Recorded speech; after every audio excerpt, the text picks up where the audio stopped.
How did this 600-year-old building end up in a country that's less than 250 years old? If we count these steps right, will it lead us to the location of a buried treasure? Which president barely made it out of Milwaukee alive? If you put a cold PBR under the Christmas tree, will the Fonz bring you a leather jacket? Find out all the answers in this episode of Psychopaths.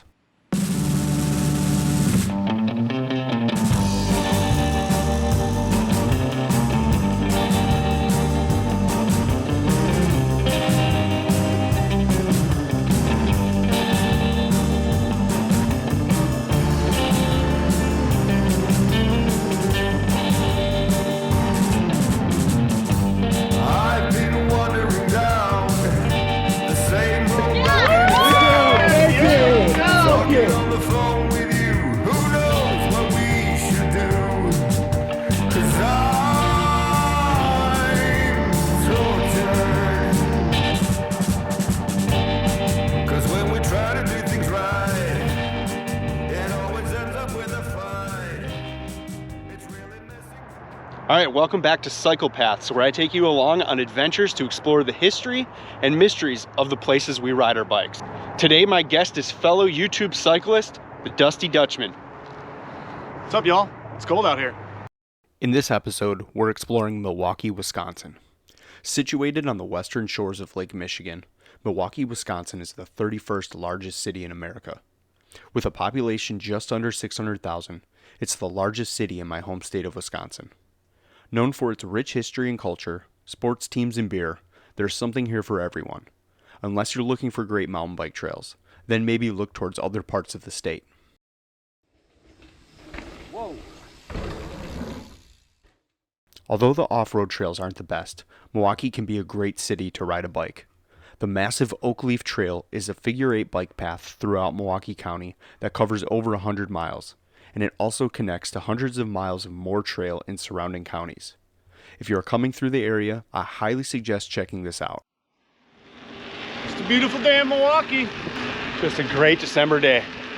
I would say it's about a 4 out of 10 for a bike ride. Feels like Milwaukee. It feels just like Milwaukee in December. But we have some really cool spots that we're going to check out, and they're all places that you probably have not heard of. I don't even know where we're going. I haven't told him a single thing, so I it's didn't going to even bring the right bike. Speaking of bikes, today I'm riding my YT Jeffsy. I know that seems a little bit strange, but I'm going to try and do a little bit of urban enduro. JT, what are you on today? Well, again, like I said, I got really no preface to what was going on today. So when he said, you know, we're going to ride in Milwaukee, I assumed we were going to be riding roads. So I brought my only road bike, which is a Niner RLT 9 aluminum, kind of a all-road bike. So I guess if we're hitting any jumps, I'm kind of out of luck here today. You're going to practice a little cyclocross on that thing today, I think. Yeah, I mean, I guess. Sure. Let's do that. Our first stop was the Milwaukee Art Museum. Not for any historical reason, just to hit my favorite urban enduro line in the city.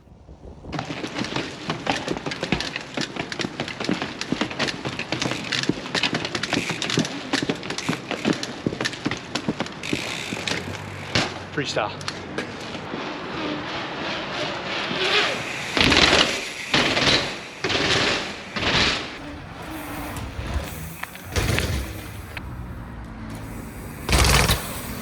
You know, these are supposed to be for, like, you know, in the woods and on dirt, not concrete.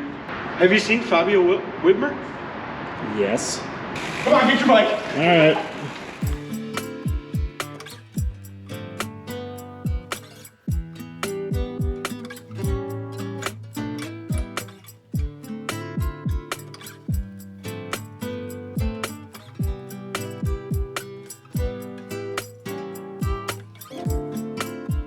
Foxconn, I hear good things. Yeah, it's really going well. Yeah, panned out exactly as they described it.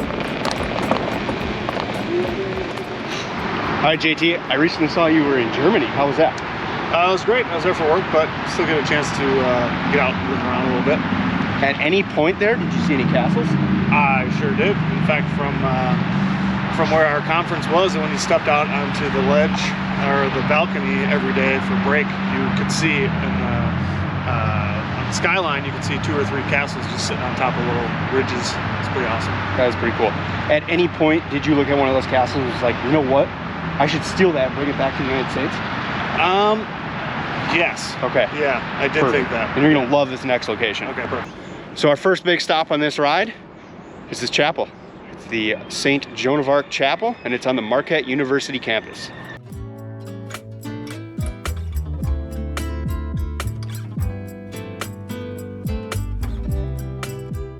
The St. Joan of Arc Chapel was built around the year 1420 in Rhone, France, somewhat close to the infamous mega avalanche race that I swear every year that I'm going to do. During the French Revolution, the building was abandoned and fell into ruin. After World War I, it was rediscovered and transferred to New York. They literally moved the whole chapel across the Atlantic Ocean. The chapel was reconstructed in New York in 1929 and remained there until it was gifted and moved again to Marquette University in 1964, where it stands today. It is said that in March of 1429, after meeting King Charles VII, Joan of Arc may have visited the chapel to pray. As the legend goes, Joan of Arc prayed to a statue of the Virgin Mary and then knelt down and kissed a flat stone. Since that day, the stone remains colder than the others surrounding it. The chapel is open 7 days a week if you would like to feel the stone for yourself. This is an amazing Milwaukee landmark to visit.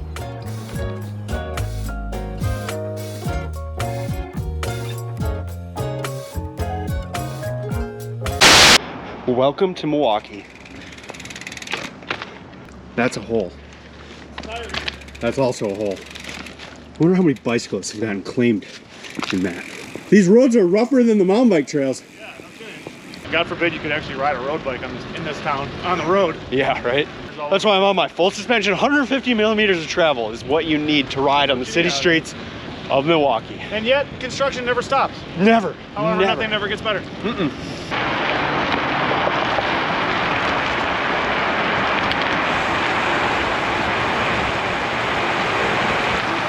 Did you happen to catch a homeless person flipping off cars? I think I did, yeah. Pretty sure that's what I saw. There's some kind of a salute going on there. Yeah. If you remember back to episode 1, I talked about James Strang and how he found Mormon plates. Well, one of the people that found his key that came with to find plates with him was the inventor of the typewriter. Kind of an interesting little fact. That's gotta stop. That has got to stop. So what do you know about Theodore Roosevelt? Oh, Teddy? Yeah. Great guy. Great guy. Bucks fan. Was he? Yeah, big Bucks fan. Big Bucks guy? Yeah, What about? Bucks What about? fan. Oh, okay. Milwaukee Bucks. Okay. Inside the doors of the Hyatt Regency Hotel in downtown Milwaukee is a small historical display that is way too easy to pass. But it tells a story that is so shocking and hard to believe. In 1912, former president and all-American badass Teddy Roosevelt walked out of the former Gilpatrick Hotel and was shot at almost point-blank range in the chest. Fortunately for Teddy, the bullet was slowed dramatically by his glasses case and speech and lodged itself between his ribs, where it remained for the rest of his life. Roosevelt would go on to deliver over an hour-long speech where he ripped open his blood-stained shirt and declared, "You see, it takes more than a bullet to kill a bull moose."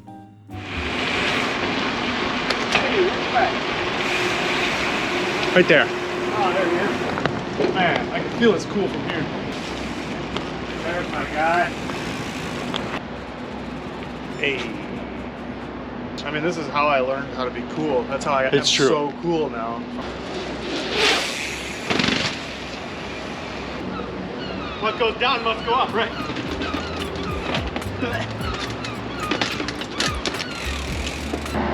What up, boys? Merry Christmas! Loving it. You guys look amazing. Christmas cheer doesn't just belong on the land, you know. Also on the sea. On the seas. On the seas. I sees what you did there. Love to see it. Love to see it. Hell yeah.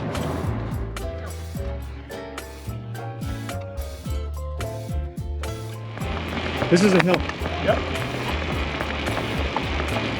Oh, ah. It's also JT's birthday this weekend. Happy birthday. Thank you, bro. And 42 years young. 42, and I'd say the bigger news This guy just hit 10K subs on YouTube. I did. Right there. That is so awesome. Thank you all. So what kind of stuff do you got planned for 2023? More trips. I'd say more videos from the den. I'm also hoping that in 2023 I get to build a new Dutchman's den. Woo! Upgraded. Like a new house or just? Yeah, new house. Wow. Hopefully. Oh, I'm gonna try enduro racing. I'm gonna do Did you get sucked into that by a certain somebody? Yeah, somebody. I watched a couple guys that I know do it, and it looked really fun. But yeah, more of the same. Just trying to ratchet up a little bit and keep the content improving, just like yours. Nice.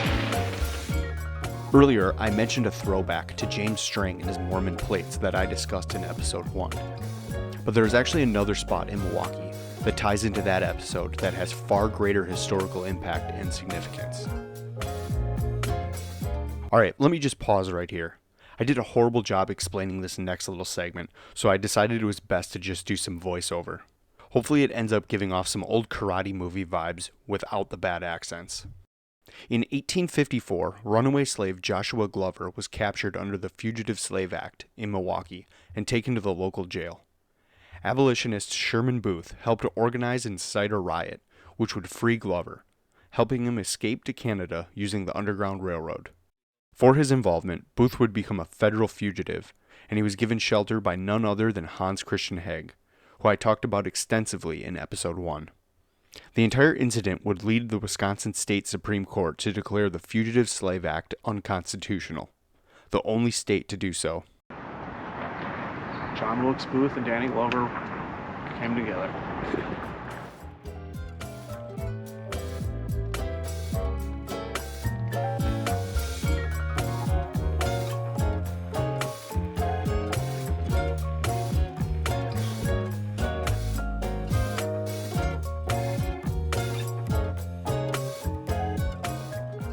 Our next stop on the ride is the true meaning of a hidden gem.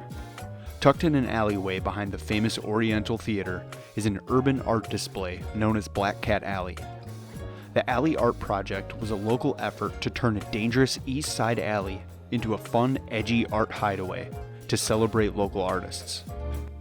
If you're in the neighborhood, it's definitely worth a few minutes of your time.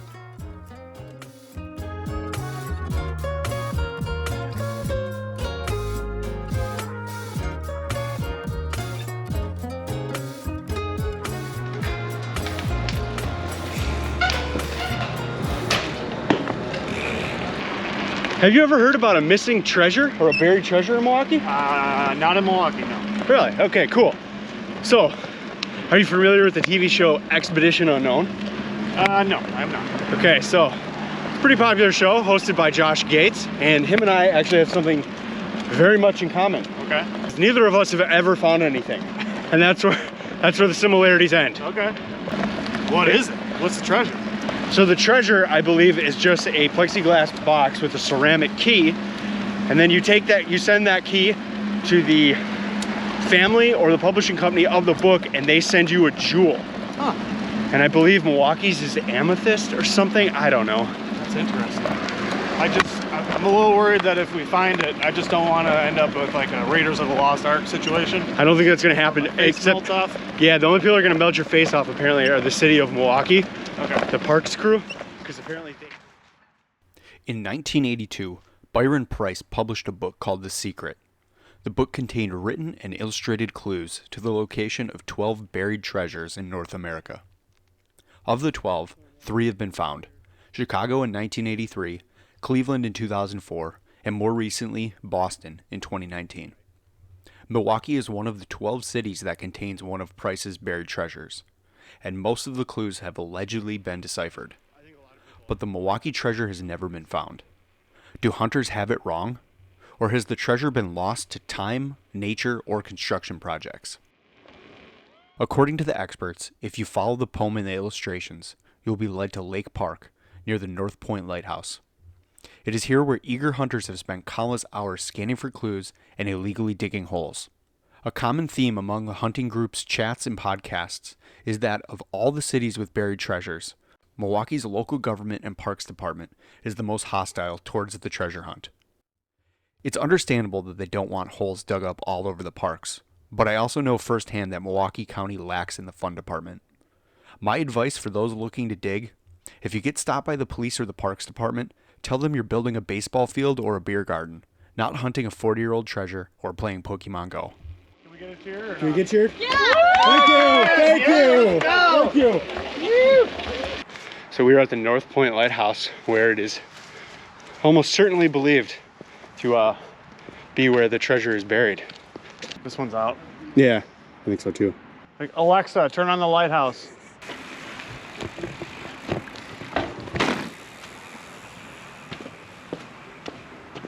Oh yeah. Whoa! Come ride bikes, he said. It'll be fun, he said. Yeah, it's just like a bike ride. Yeah, it's like a bike ride, yeah. We got a big fresh dig site over here. Whoa! Whoa! Oh. It's way deep. Man. Let's go in there. Wow. Yeah, people are looking for treasure here. Oh, just stepping in holes everywhere. I mean, it doesn't. Oh, yeah, I guess it did collapse a little.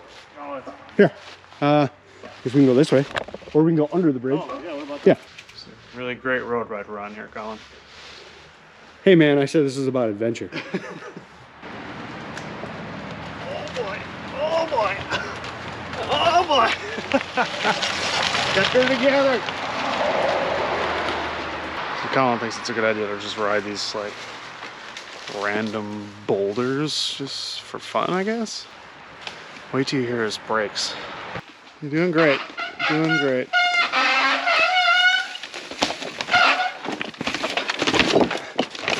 Keep it going. Keep it going. Keep it going.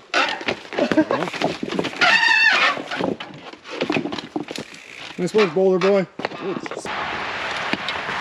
Enduro never stopped. He needs a brake sponsor. Just throwing that out there. So if I follow the treasure hunters, they would suggest it's somewhere in this ravine, which makes me believe that it's gone forever. This ravine project right here, all these stones, it was all done in the last couple of years. So it's probably washed away or completely gone. What do you think, JT? If you're looking for this particular treasure thing, you should probably get a new hobby. Just saying. You can try cycling. Road biking. Yeah. Now, I'm no treasure hunter, but I think the last few lines of the Milwaukee poem in relation to Lake Park are very interesting, so I want to put some context to them for you. Ascend the 92 steps. After climbing the Grand 200, pass the compass and reach the foot of the culvert. Below the bridge, walk 100 paces. Southeast over rock and soil, to the first young birch. Past 3 staying west, you'll see a letter from the country. Of Wonderstone's hearth, on a proud, tall fifth. At its southern foot, the treasure waits.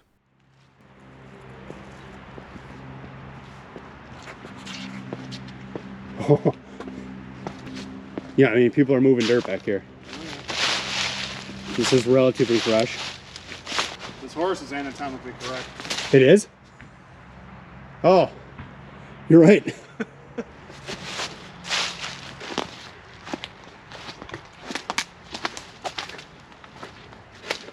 Pesticide storage. What is this?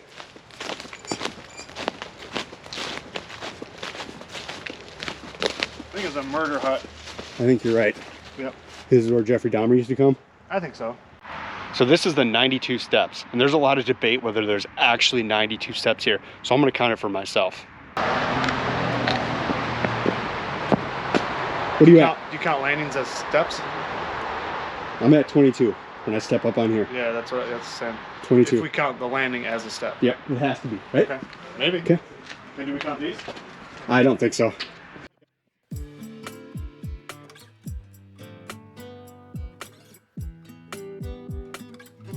8, 9, 10, 11, 12, 13, 14, 15, 16. Oh, hi there. What did I just say? 16? 94.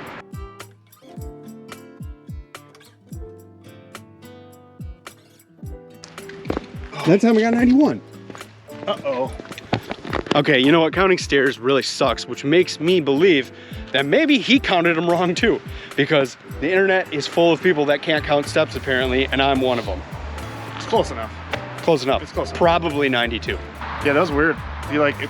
You'd think we could count steps, right? It's harder than it looks. It is way harder Definitely than harder than it looks. You get like. We ended up doing just over 16 miles around the city and hit some really cool spots. I was stoked to have the Dusty Dutchman along for episode 4 and look forward to having him back again in the future. I do have a few other intriguing spots in Milwaukee that I could do a sequel episode on, but I'm looking forward in the near future to crossing state lines with this series. If you've been following along this far, I really appreciate it and would love to get feedback on how I can improve and build. Your support means a ton. All right, so we've done a little over 15 miles. JT, what was your favorite spot we hit today? Ooh, I would have to say the Joan of Arc Cathedral was probably the most significant, the most surprising to me. Pretty amazing. That is a very cool spot. Amazing story. Cool story, cool history. Just a really cool spot. So if you're in Milwaukee, you would say that's your #1 spot to hit? Yeah, I'm gonna be showing some other people that one for sure. All right, I hope you guys enjoyed this episode from downtown Milwaukee. I want to thank JT for coming along. Thank you. That was awesome. That was like a historical bicycle tour of Milwaukee, which kind of goes in line with the series. I got to ride bicycles and learn a bunch, so this guy knows his stuff. It was a great ride today. Weather could have been a little bit better, but yeah, a little chilly. Typical Milwaukee in December. But anyways, I want to thank this guy, the Dusty Dutchman. Go follow his channel. He just hit 10K subs. How about that? Take it. Thanks for watching, guys.